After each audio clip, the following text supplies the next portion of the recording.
Good morning. And how are you? I'm Julie, and I am coming to you from Cornerstone Village. Sorry, but you know what? Hold on a minute.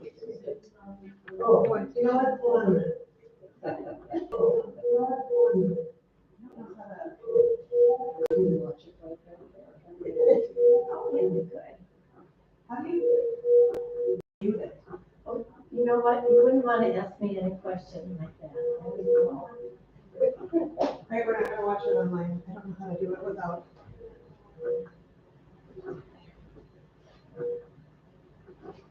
That took a long time for me to get that up there too. That's annoying. We got to figure out a way to mute that. I don't know how. Okay, sorry, I'm back. I'll have to cut that. But anyway, I'm Julie, and I'm from Bethesda Cornerstone Village in Victoria, Minnesota, and I do this cooking show for my residents, and I do it online because I don't know why. Well, the reason why I started it online was because we were in quarantine, and so then it was a way for me to talk to the residents and stuff, and then now I just keep doing it. So I have all these little cooking shows, and they're short and sweet, but I'm not a gourmet cook or anything, so it's just more fun. And I kind of do my own thing, but I do usually have some sort of a recipe that I go by, which you'll see today. So definitely look at my past recipes and what I do. Lots of fun things. And there's stuff back there about the air fryer and an Instant Pot. Hi. So definitely look back at those. Today, I am actually doing something that I love, which is my mother-in-law's meatloaf. So when you marry a person, you need to make sure that you have their favorite recipes that they love, that their mom made, so that you can make those. So a couple different recipes that she has given me that I know Ethan loves.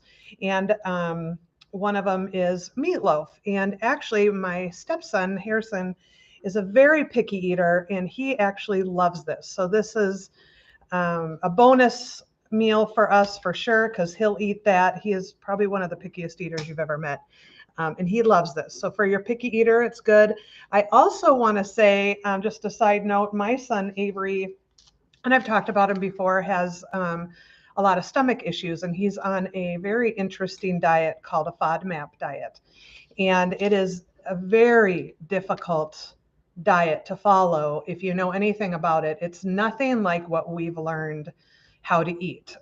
He can eat dairy, and he can eat chips, and he can eat meat, which is just kind of different. So this is something that I've been able to make for him as well. We've been able to make a couple changes in, like the kind of oats that we use and stuff like that, that has enabled him to be able to eat this too. So this is a good recipe for my family all around, which I was just on vacation with my family, and I made it while we were there, and everybody loved it. So that tells you.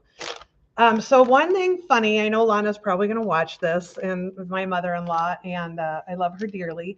And when she writes this recipe, it was kind of funny because this is her recipe that she sent me, and I'll read you the recipe. 1 egg, a quarter cup to a half a cup of milk, several shakes of Worcestershire sauce, several shakes of pepper, several shakes of onion powder, celery salt, a teaspoon of beef bouillon, a handful of quick oatmeal, and then a pound of hamburger, which is great. So the first time I made it, it was great. And then I kept making it, and then it was wrong each time. So one time I put way too many oats in, and that was not good. That one did not get eaten. A couple times I've put in maybe not enough of the Worcestershire sauce. So I did have to go and kind of figure out what I needed to actually do. So I have it on my phone here on my just a couple of notes that I do, so that I can, and I need to write it on here, but I don't want to mess with her handwriting. Hello guys, come on in. So what we start out with is actually ground beef, obviously.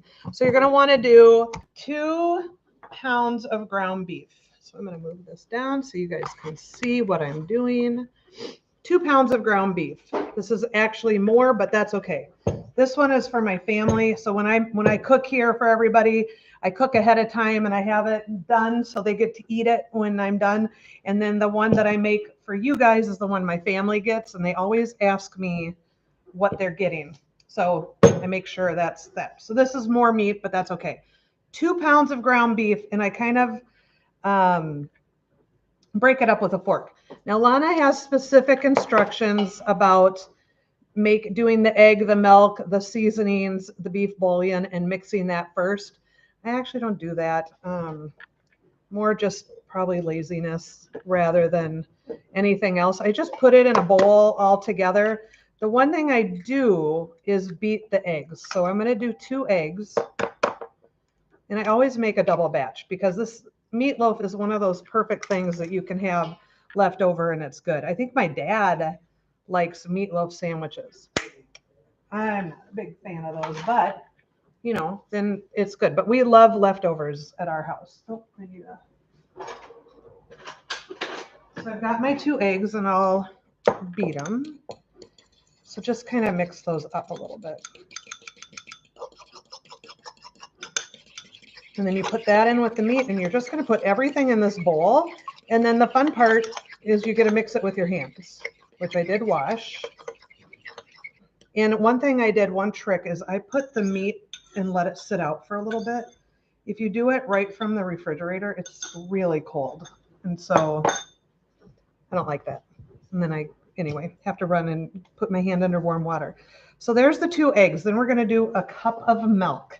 She says a 1/4 cup to a 1/2 cup, and I'm doing almost a cup, and I'll explain why not doing quite a whole cup in just a second. But I do a cup of milk. And then there's the beef bouillon, and she asks for 1 teaspoon. And I didn't have any, so I'm using squares. Thank my friend Toy, because I didn't have any beef bouillon. I was calling people in a panic this morning, and she loaned me, but they're the squares. So you have to melt them in water, as you can see. So I did that before, and you just keep, you know, pressing down on the square with the fork.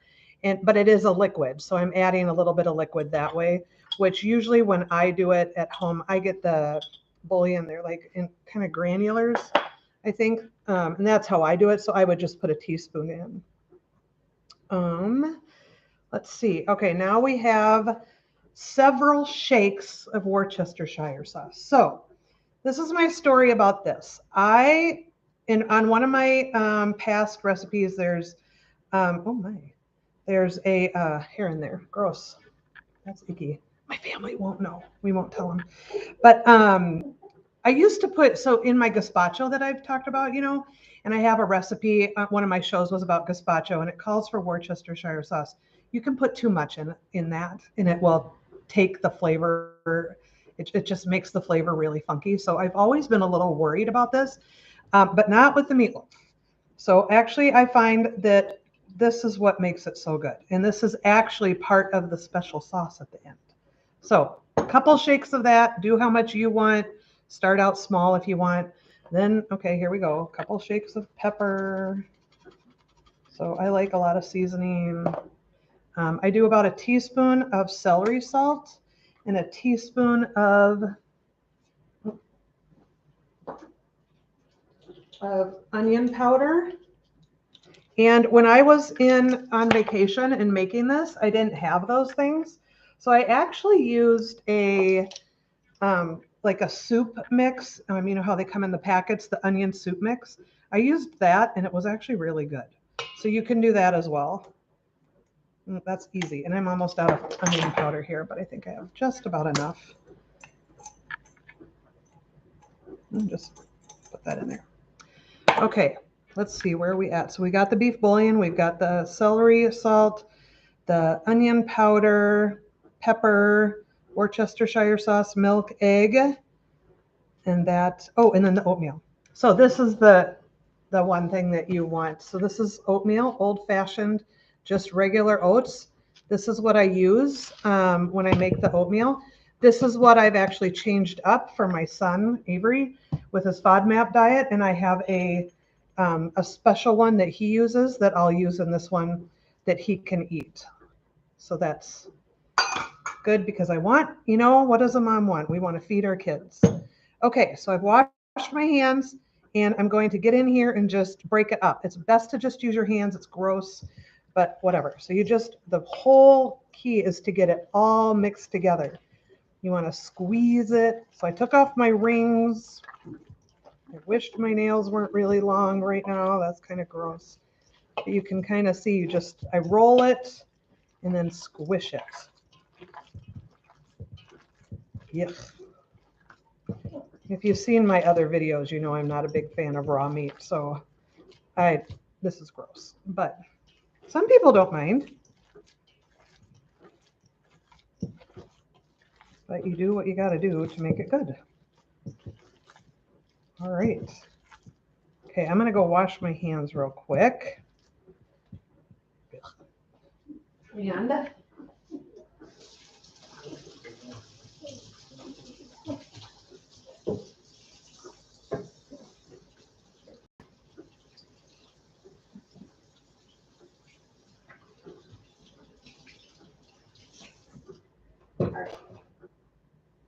I'm almost out of holes.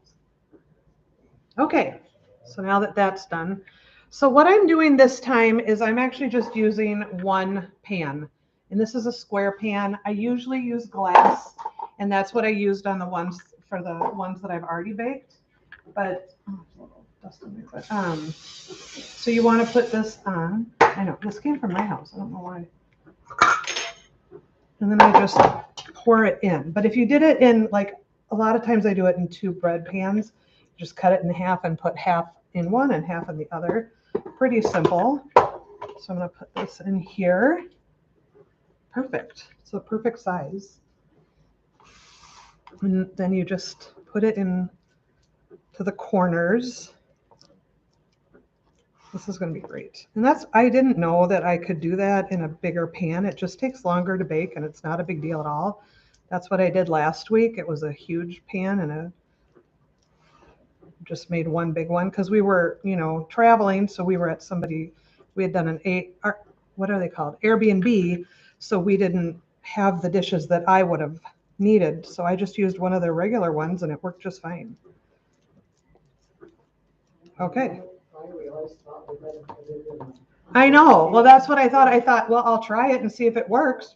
I don't know. We'll see. And it did. This is the best part. Okay.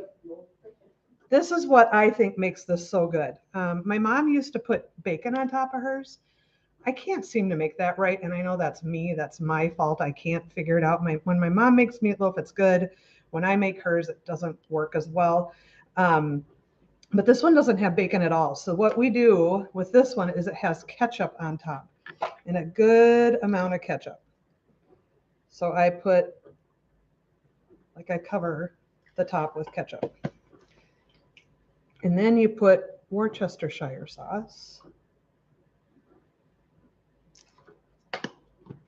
And you mix it together, and that is what makes this so good. So I put quite a bit. And then I just mix it with a spoon.